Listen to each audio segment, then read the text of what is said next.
Oh, okay.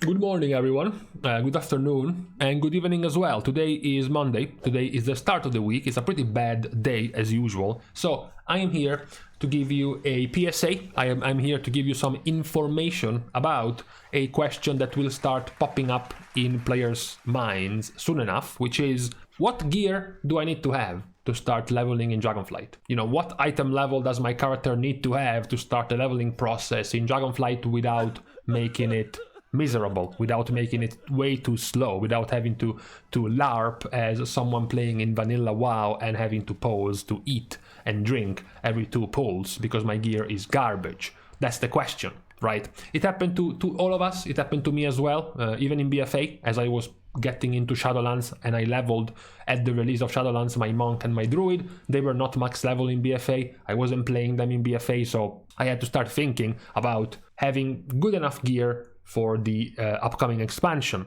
So when I started leveling with my main character, of course there were no issues. However, I also realized that my main character is perhaps not representative of the majority of the population. Being 305 plus item level, mobs were just dying in 2 hits. It was literally like going now in high gear in the middle of Bastion and pulling 15 mobs, and you can just mow them down with a couple of AoE buttons. It's really, really simple. So if you have been playing this season, there should be absolutely no issue whatsoever with leveling up. Anywhere above 250 item level. So I'm not even saying playing heroic raids or mythic raids. Even if you have been chilling in the open world, if you have been filling out all of your Zereth Mortis research and you got open world 252 item level world quests, even that is enough to be just fine, fast enough, okay?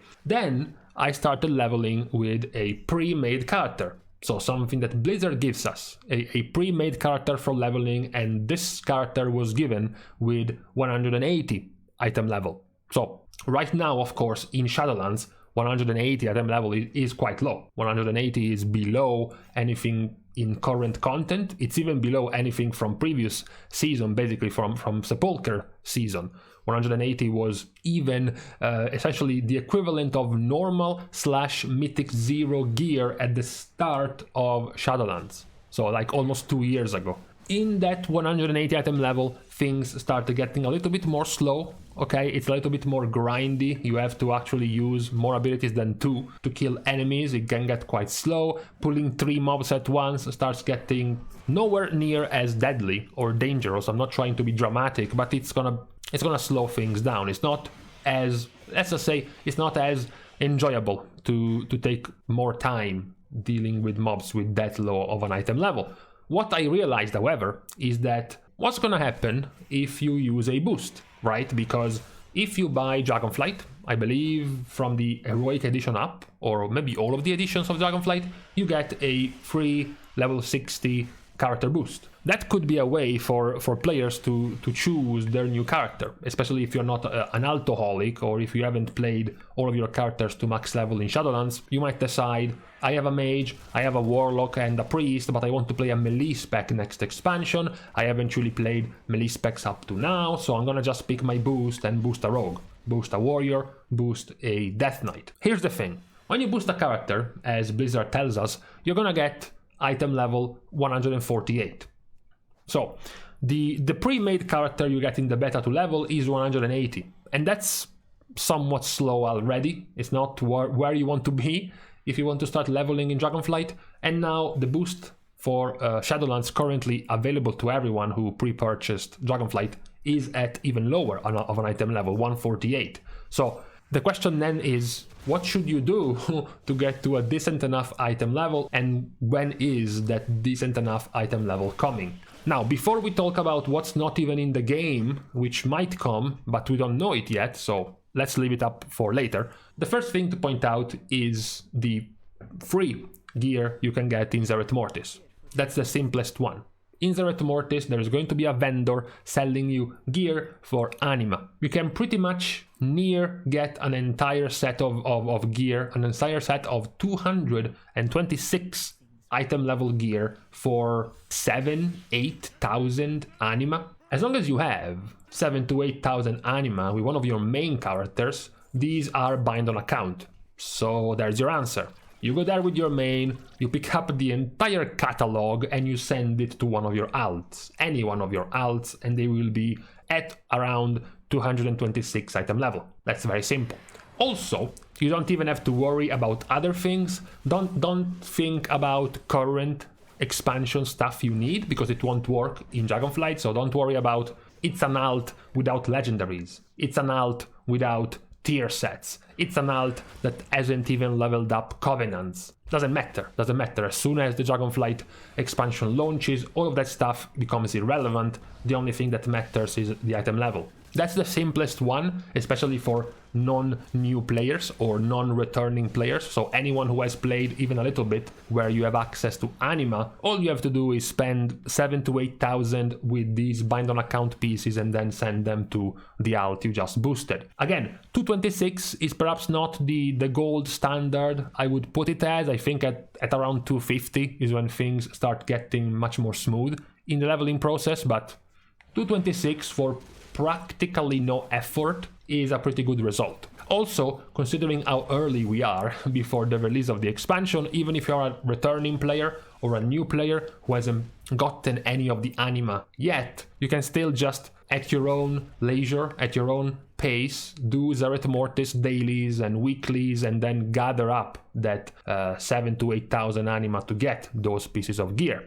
Not to mention, you still have things like the world quests and the rewards, the gear rewards from those quests in Zereth Mortis, which can scale higher and higher in item level all the way up to 252. The more you complete the Zereth Mortis campaign, the more you get research tiers up and you unlock the item level rewards from the open world, you get higher and higher item level. So either way, the simplest way, without having to put too much effort into it, just to half AFK scroll through Zereth Mortis while watching something in your other monitor, this is easily the best way to get gear. Now, there is another thing, which I said it's not quite certain yet. We actually don't even have any type of leaks, which is the pre-patch. If you're not aware about it, generally speaking, the pre-patch will also bring us some type of event, whether it is going from Mists of Pandaria into Worlds of Draenor, whether it is going from Warlords into Legion, Legion into BFA, or BFA into Shadowlands. Generally speaking, there is some sort of event. Sometimes there are some Legion portals popping up out of nowhere and you have to go and defeat them. Sometimes you have a reboot of the Lich King and there are old Naxxramas and old undead bosses popping up all around Icecrown and you get to farm them for loot right before Shadowlands.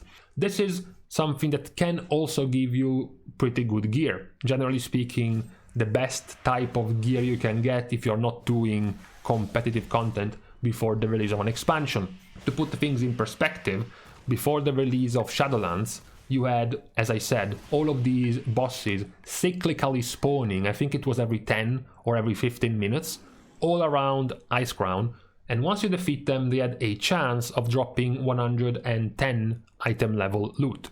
To put things in comparison, this was item level squished back then. To put things in comparison, 115 was the heroic item level for Nyalota. I think it was 470 before the squish. So about 5 item levels lower than heroic. Current heroic in this expansion in fated raids is 291. So the equivalent would be 280 to 285 item level being given to you by a possible pre-patch event. There was also something even easier. After all, these chances of loot from bosses were not guaranteed. You could go 5 or even 10 boss kills without seeing an item, without looting an item from one of these bosses. So they had this bad luck protection. They had these Scourge Stones you would loot from the bosses and then you could deliver the Scourge Stones to buy gear. This gear wasn't 110 item level, it was 100 item level. In comparison to now, this would be closer to 270 to 275 item level. Now, number one, we don't know what type of pre-patch we're going to have. We don't even have the type, the flavor, the style of the pre-patch. We just know there was a data mining of the pre-patch supposedly coming out by the end of October. That's all we know. We can assume there is going to be some sort of event, and we can assume this event is going to give you catch-up / next expansion leveling type of gear, just like the previous expansions did. Number 2, of course, if you trust the process and you trust in Blizzard to come up with the usual pre-expansion event showering you in leveling gear, then you can just chill. You can just chill for 1 more month, basically, until the pre-patch comes in and there will be some sort of event giving you some type of loot. But then again, sometimes players don't like that type of loot. Generally speaking, those events are filled with players. You know, they are swarmed by hundreds of people with the same idea. I want to kill these things for free loot. There is a lot of grouping, a lot of raiding, in forming big raids for about 2 minutes and then leaving, and these type of activities that some players might not enjoy. So if you like to do this solo, if you like to get your characters ready on your own without having to deal with other humans, it's understandable. Then in that way, the simplest and easiest way is to simply start now and doing some of the Zereth Mortis stuff. Now, waiting for the eventual, I guess, announcement from Blizzard about what's gonna be in the pre-patch. For now, we can stop here. In the meantime, as we wait, you can let me guys know how many characters you are already planning on playing and leveling in Dragonflight, if you have any which need this type of boosting gear already, or if they are already one of your mains, one of your played characters this expansion with decent enough gear already that you don't need to worry about gearing them up anymore. In the meantime, of course, as usual, thanks to all of my patrons for supporting me and helping me to continue to deliver to all of you some more WoW content, even now into the beta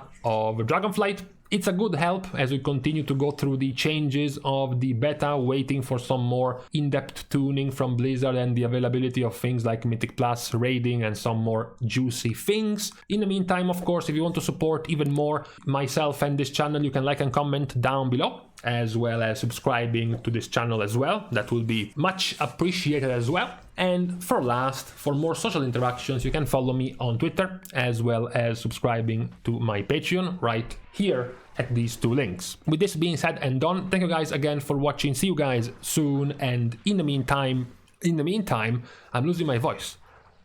Oh my god, so raspy. Oh, much better now. Much better.